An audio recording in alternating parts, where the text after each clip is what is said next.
The things that we have been seeing on our screens from Hamas are atrocities, obviously. But the media have said that these atrocities, they're really missing context. The context they are providing, well, that context is a bunch of lies.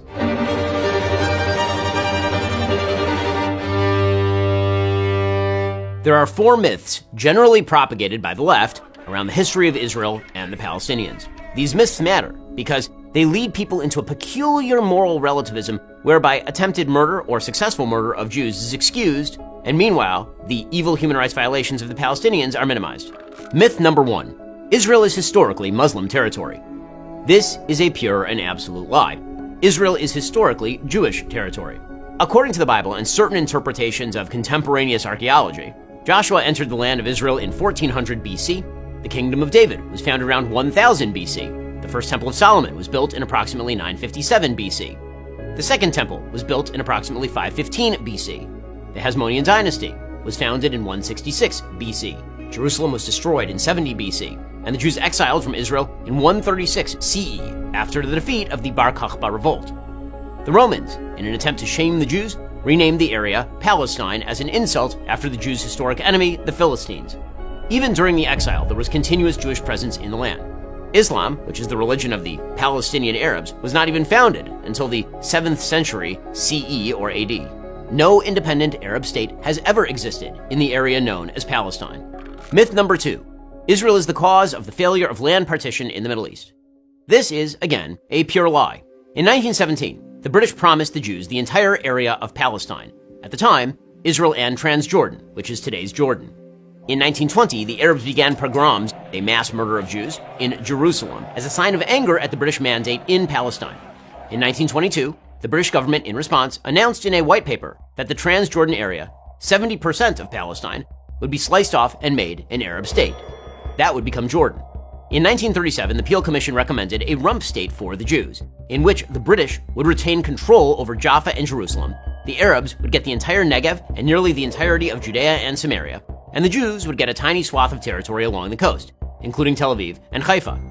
In 1939, the British, in response again to Arab pressure, restricted Jewish immigration to Palestine just as the Nazis began World War II and just before the Holocaust. Nonetheless, the Jews sided with the Brits, the Arabs sided with Hitler. In 1948, the British mandate ended and Israel declared its independence. David Ben-Gurion read the Proclamation of Independence to 13 other members of the Israel Provisional National Council. Israel had taken its place among the nations of the world. In 1964, with the Arabs still in full control of the Gaza Strip and West Bank, the Palestine Liberation Organization was founded, calling for the destruction of Israel. Here is a contemporaneous British report on the first chairman of the Palestine Liberation Organization. One of the most extreme anti-Israeli politicians in the Arab world, Ahmed el-Shukeri, the leader of the Palestine Liberation Organization.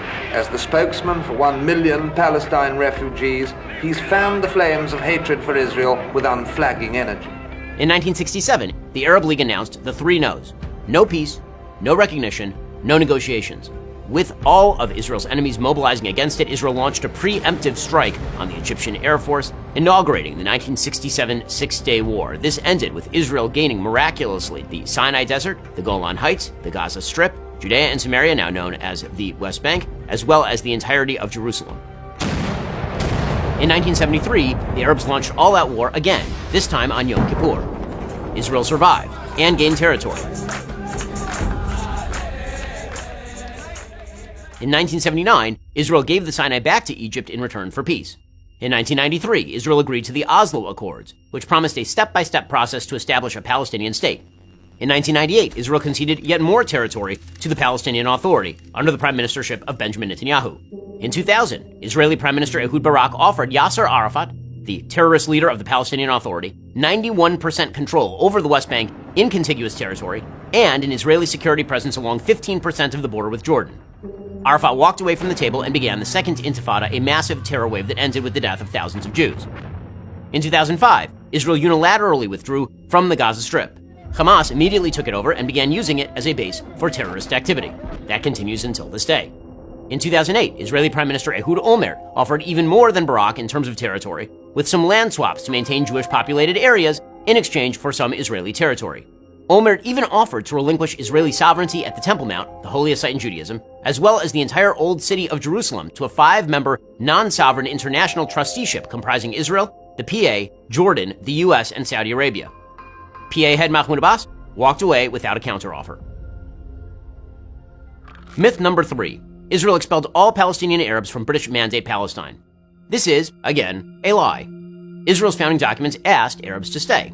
Israel's Declaration of Independence, in the middle of an ongoing war with Arab nations, reads, quote, "We appeal, in the very midst of the onslaught launched against us now for months, to the Arab inhabitants of the State of Israel to preserve peace and participate in the upbuilding of the state on the basis of full and equal citizenship and due representation in all its provisional and permanent institutions."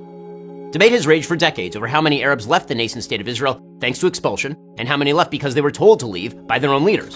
An estimated 250,000 to 300,000 refugees left before their homes were even in a war zone. We didn't compel them to leave. They left on their own will, or rather on the will of the Arab leaders, who advised them even before trouble started. The collapse of Arab society during the 1947-48 war, leaving many Arabs without a means of support, has been well documented. Israel will do everything in its power to help the resettlement of these refugees by paying compensation and by other means. Hundreds of thousands of these refugees ended up in the West Bank and Gaza, which remained Arab territory until 1967. Furthermore, Arab nations refused to take in hundreds of thousands of Arabs, turning their co-religionists into refugees who have maintained that status for literally decades, a situation unparalleled in human history.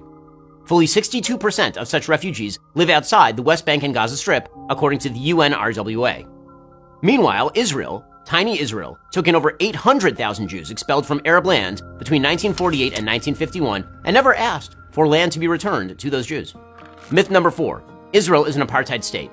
Israel is most certainly not an apartheid state. Arab citizens of Israel have the same rights as Jewish citizens. 20% of all citizens of Israel are Arab. The vast majority of Palestinians live under Palestinian rule in the West Bank. All Arabs in the Gaza Strip lived under Hamas rule. Israel's population, again, is 20% Arab. Arab parties have sat in the Israeli government. An Arab sits on Israel's Supreme Court.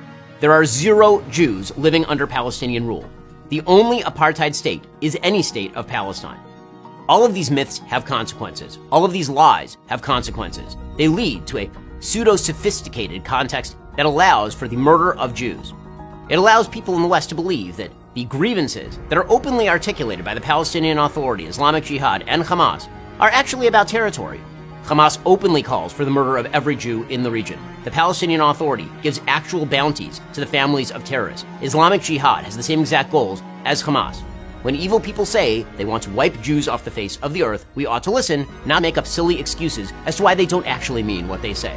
The consequences of buying your own lies, not even their lies, your own lies, is dead Jews. The world has witnessed the heinous attack by Hamas terrorists against innocent Israeli citizens. This massive and devastating attack killed over 1,000 Israeli men, women, children, babies. Thousands more were injured, kidnapped, held hostage. This sworn enemy of Israel will stop at nothing to slaughter every single Jew and claim Israel as their own.